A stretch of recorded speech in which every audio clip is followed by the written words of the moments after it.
taal mu dem faju ci. pour waxal ni la ñoom ci ay tàppale doo nga lañ nekk xoolal kenn ci avocat am ñu déglu ko Maître Doudou Ndoye. Mon intervention aujourd'hui ne portera pas sur des faits délictuels, sur des délits. Ça veut dire que est-ce que telle personne a fait ça, ou est-ce qu'il ne l'a pas fait, ou est-ce qu'il a jeté la pierre, est-ce qu'il a mangé le poulet. Ça, ce sont des faits. Il l'a mangé, oui, on le punit. Il ne l'a pas mangé, on ne le punit pas. Ce sont des faits. Mon intervention ne porte pas sur des faits. Je n'en parle pas. Par contre, je parle sur les procédures. Comment peut-on et comment doit-on faire pour arriver à poursuivre quelqu'un, le condamner, le mettre en prison ou le sortir de prison? C'est ça la procédure. Mon intervention est procédurale à partir des lois dont je viens de vous parler. Maître Doudou Ndoye mooy wax ni moom mi nga xam ni ba ñu yëkkatee yëf yi moo toogoon ci plateau télévisé nii maanaam dossier bii tey ñi koy yëkkatee nañu xam ni bu ñu koy yëkkatee ay kilifa yu bari mën nañ ci daanu moom dañu seetlu ni depuis que yëf yi commencé nanguwul wax ci fee yi nee na moom son intervention même su fekkee ni mi ngi koy def aussi moom du wax ci li nga xam ni moo di fee yi ndax Farba sàcc na wala sàccut xam nga déjà loolu rek c'est révélatrice maanaam moom en tant que son avocat toutes ces interventions doo ko mos a dégg mu dugg ci li nga xam ne moo di fay mais bu duggee ci fay quand même lan la ci wax parce que Farba moo ne man sàcc naa di Farba ni sàcc naa Farba ni man jël naa moom boo ko dégloo da nga xam ni quand même que ni vraiment que ni c'est un avocat boo xam ni bu muus la ci seen conférence de presse bi man dama cee jàngate leen na loo xam ne dama ko bàyyi waale xel ci waxi Bassirou Fofana ji muy la mooy da nga ciy déggee que ni ñoom liñ jël comme méthode temps yi mooy jeter de discrédit ci li nga xam ne moom mooy CENTIF ñoom ñëpp léegi li ñu bëgg a jël mooy CENTIF ay politiciens lañ maanaam foofa lañ orienté seen débat léegi foofu lañ miser seen communication jamono jii Farba Ngom ci loolu lañ ñëwaat di kon ko foofu lañ miser seen communication jamono jii ay nii ay na ñoom ñëpp ñu toll nii léegi xam nga ne foofu lañ orienté débat bi léegi waaw mu nekk ay manipulation yoo xam ne encore une fois du jàll léegi foofu li ñu fiy jàngate mooy que ni moom Maître Doudou Ndoye fi muy langaamu mooy ndax procédure yi jaar na yoon war a jaarut yoon ndax Farba Ngom maanaam fi ñu ko jaarale maanaam ki nga xam ne boo defee fi ñu lay jaarale pour tëj la wala ñu bar la bañ laa tëj maanaam ndax jaarale nañ fa ki nga xam ne moo di Farba Ngom encore une fois tey foofu fi ñu lay interpellé waat mooy suñu administration bi mooy que ni tey maanaam Sénégal nga gis koo xam ni maanaam sàcc la taxaw ni sàcc naa mu leer naññi mais bu ñu demee danañu fexe ba mu am ay vices de procédure yoo xam ne ces avocats daan ci mën a langaamu pour plaider ko pour mu mën a ñibbi on se rappelle très bien le feu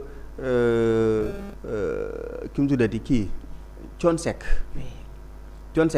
bi ñu ko doon tudd yàlla na ko yàlla yërëm bi ñu ko doon tudd ci mbirum faux billet vice de procédure lañ ko bàyyee vice de procédure moo tax loolee lépp doxe fa tàbbi géej léegi nag tey boo déggee avocat yi Farba Ngom yi ñoom xam nañu ni bu les faits mënatuñ cee sukkandiku pour plaider Farba Ngom parce que moo taxaw ni man def naa sàcc naa mais fi ñu langaamu jamono jii nii fi ñuy sukkandiku selon Maître Doudou Ndoye mooy ndax procédure yi respecté nañ ko waaw wala déet te loolu c'est extrêmement important xam nga bu ñu Sénégal bu ñu taxawee naan Maître Ciré Clédor Ly c'est le plus grand procédurier booy xool sax maanaam de l'Afrique de l'Ouest parce que dafa un jour dafa wax ju am solo joo xam ne pour man sénégalais yi maanaam même suñu ko déggee aussi maanaam bàyyiwuñ ci xel trop dafa ni gis nga mbir boo tollee foo xam ni da ngaa war a dox yaakam ci tax nga daw boo fakkastaloo daanu sa tànk damm yaa koy teg sa bopp mooy que ni tey Farba Ngom bii pour man lu mu sàcc lu mu taxaw ni sàcc naa tey maanaam procédure yi bis bu ñu xoolee ba mu am vice de procédure ba mu jaaree ci rëcc su boobaa aussi tamit maanaam xama kan la ñu war a jox toor man wax dëgg yàlla te booy xool ces avocats dafa mel ni ñoom am nañ ci luy sukkandiku loo xam ne la jàpp nañu ni Farba Ngom bii bu ñu toppee maanaam procédure yi la ngaamu ci war nañ ko mën a bàyyi mu ñibbi te pourtant de Ousmane Sonko jamonoy Ousmane Sonko moo tax ma ni la gars yi dañu teel a nekk dans le politiquement correct Ousmane Sonko dossier yi ñu ko gars yi fabriqué yëpp amu ci benn boo xam ne gars yi respecté nañ procédure gars yi nu mu leen neex lañ ko doon defee nuñ ko sentiree musu respecté wuñ délai yi respecté wuñ d'abord ak ay yelleefa maanaam Ousmane Sonko moom moo nekkoon Sénégalais boo xam ne presque ku ba amul ndey la woon ci réew mi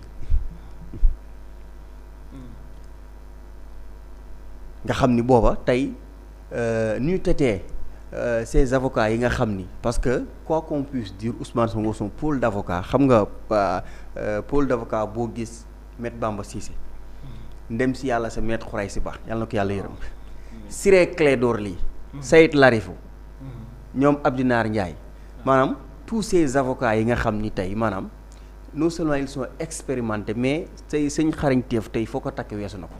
dañoo def seen i preuve ba ñëpp ba ñëpp xam ne mais seen aay ak seen taqe moo tax sax Ousmane Sonko maanaam Macky Sall def ko benn lañ ci. sinon Macky li mu bëggoon mooy dikk rek taxañ waa ji dem.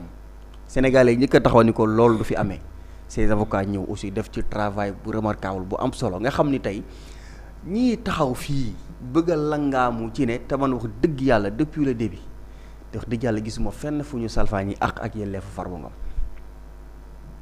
mais Doudou Ndoye est-ce que Farba di maanaam yëg na ne kii avocat am la quoi. mais xam nga non xam nga. wala paa bi day bañ ko saraxe rek. du lool de. parce que damay dégg ci biir conférence de presse bi.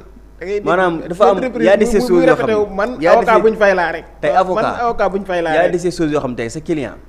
mais moom mën na def xam ni def na rek maanaam reconnaître ni def na. mais yow en tant que avocat nga ñaanal ko clémence. si fexe ba wala nga fexe ba. maanaam bu góor voilà léegi nag moom Maître Doudou Ndoye xam na ni son client def na. te moom taxaw na ni def na. mais moom jàpp na ni en tant que son avocat. war na mën a xool yan pexe yan buntu lay jaar pour Farba Ngom bañ a tëdd kaso. moo tax mu évoqué procédure yi ni moom ci procédure lay wax. naka la ñuy def ba nit ku def ñu mën koo topp ba tëj ko kaso wala ñu bañ koo tëj mais moom nee na fay moom fee la koy tegee du ci wax du ci yëy du ci yàbbi loolu koy c'est déjà clair que ni ñoom daw la nga amuñ ci feebar voilà di feebar beeg procédure am na lu ma ci enregistré woon ci biir waxam ni waaw lu xoromu sax loo xam ne maanaam ci seen conférence de presse bi mooy dernière prise de parole am bi rek waaw.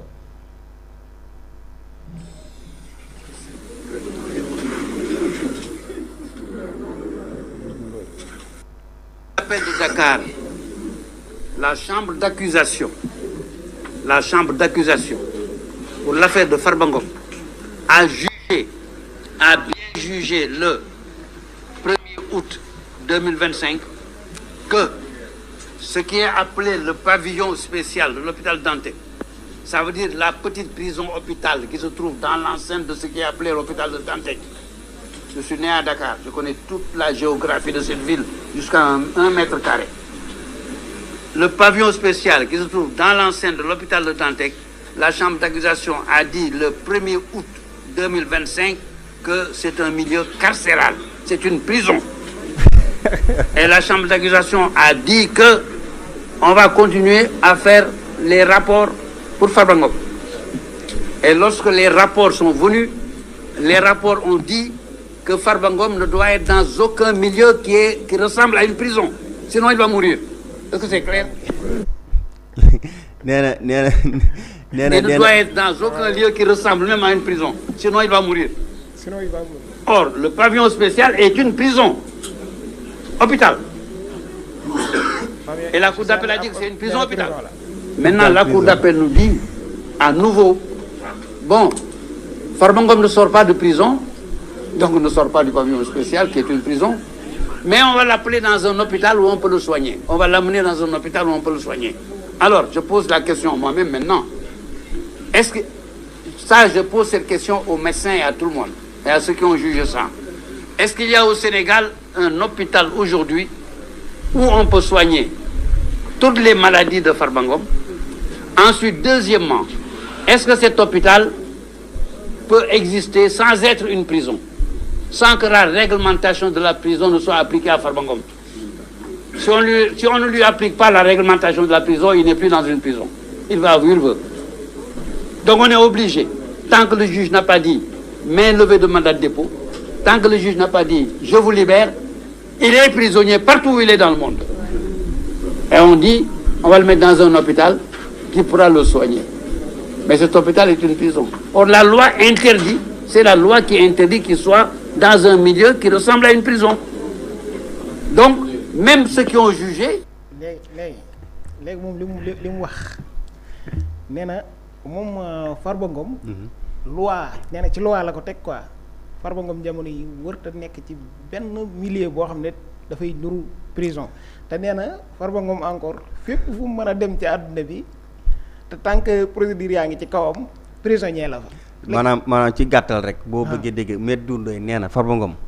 même fii ak jënduwuñu maanaam levé wuñu. mandat dépôt bi voilà. bi ñu teg ci kawam même su Farba Ngom demee këram sax këram. prison la ci moom. léegi ñoom lu ñuy nekkoon maanaam li ñu moom yaramu fa te aussi. li muy xeex mooy kenn ñoom li ñu bëgg mooy nee nañu puisque Farba dafa feebar. ñu jël décision ne Farba mi toppatuñ ko dara xam nga ñu ci ay caaxaan képp la ñu ne beneen bi ci des mooy. te aussi question bi mu laaj ndax am na benn hôpital fii ci Sénégal boo xam ne mën naa faj tous les maladies de Farba Ngom. toutes les maladies de Farba Ngom léegi yan maladie lay. léegi man ci Farba ay conteneur maladie léegi quoi. ci Farba Ngom laa gis malade boo xam ni yow nangu woo dem hôpital faju ji malade boo xam ne dañu la kaay hôpital nga faju nga lànk ni man du ma dem hôpital pour faju ci Farba Ngom laa ko gisee beneen bi ci des mooy ñoom li ñuy sàkk parce que boo dégloo wax Maître Doudou Ndoye ji lépp li ma ci déggee mooy maanaam xam nga lañ bëgg ñoom. waaw Farba Ngom nañu ko génnee non seulement nee nañ ko maanaam jamono ji toppeetuñu la dara. parce que da nga feebar. mais nañu bàyyi Farba Ngom daw génn réew bi dem bitim réew pour wëri benn hôpital boo xam ne moom feebar yi mu am ci yaramam. hôpitaux yooyu daañu ko mën a fajal. te pour mu dem il faut ñu lever mandat de dépôt bi quoi. voilà sinon prisonnier lay doon foofa. nee na fu mu mën a dem bu ñu ko levewul du mën a génn bi mandat de dépôt bu ñu ko levewul du mën a génn nee na il faut que ñu lever ko. non seulement Farba Ngom du mën a toog këram mais il faut que mu génn réew mi. pour li ma déduire ci kàddu yi nga xam ne moom la wax. mais nee na moom li mu wax ci jàngat ci tënk li ma dégg mooy. il faut que ñu bàyyi Farba Ngom. non seulement nañu lever mandat de dépôt bi. mais nañu ko bàyyi aussi wax ko ni ko fi mu ne nii xëy na toppatuñ la dara. mais na daw génn réew mi dem bitim réew wala hôpital wala hôpital boo xam ne moom Farba Ngom li muy sentir ci yaramam. tey dana fa mën a fajoo ma koy fàttali ni ko Maître Doudou Ndoye xam nga moo tax lu waa ji def xam nga jurisprudence Pape Alé Niang mi ngi fi Pape Alé Niang te Pape Alé Niang dañu ko mettroon sous mandat de dépôt tëj ko kaso ba sa santé dégradé wu Pape Alé Niang waxuma la sax avant muy dugg kaso mais biñ koy tëjee kaso mais avant muy dugg kaso tey ñu bari xam nañu Pape Alé Niang taxul mu wér ba moom Pape Alé Niang ci jamono jooju nit ci Sénégal yi mënoon nañu dund ba dee duñu gis rakku Pape Alé Niang wala lu ñu xam rakku Pape Alé Niang ci jamono jooju la daan multiplier ses sorties pour expliquer les Sénégalais carrément moom Pape Alé Niang mooy kan ak lan la nekk ji dund jamono boobu noonu. Pape Alé Niang génn ñu def ko sous contrôle judiciaire Pape Alé Niang bind leen ñaan leen ni leen sama wér-gu-yaram mayuma may toog fii te déwuma bitim réew faju ci. gars yi lànk ni ko doo génn. loolu xew na ci nguuru Macky Sall ci jamono boobu noonu parce que dafa nekkoon sous contrôle judiciaire ci jamono boobu noonu gis nañu. rakku Youssou Ndour.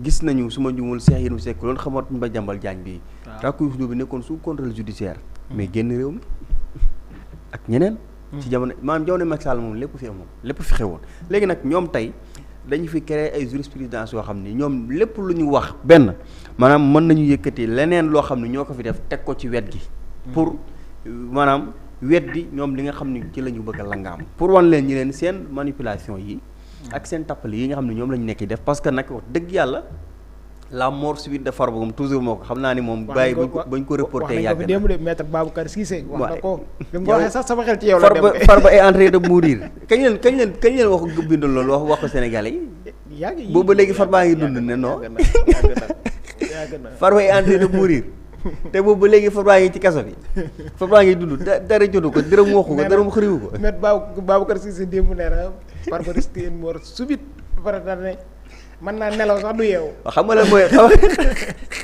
ñoom ñu koy wax ñoo la xam nga lan mooy mort subite mooy que ni nit ki maanaam à tout moment mën na jékki-jékki rek faatu yàllaaw. waaw kee nag ni Farba est en train de mourir mooy que ni Farba.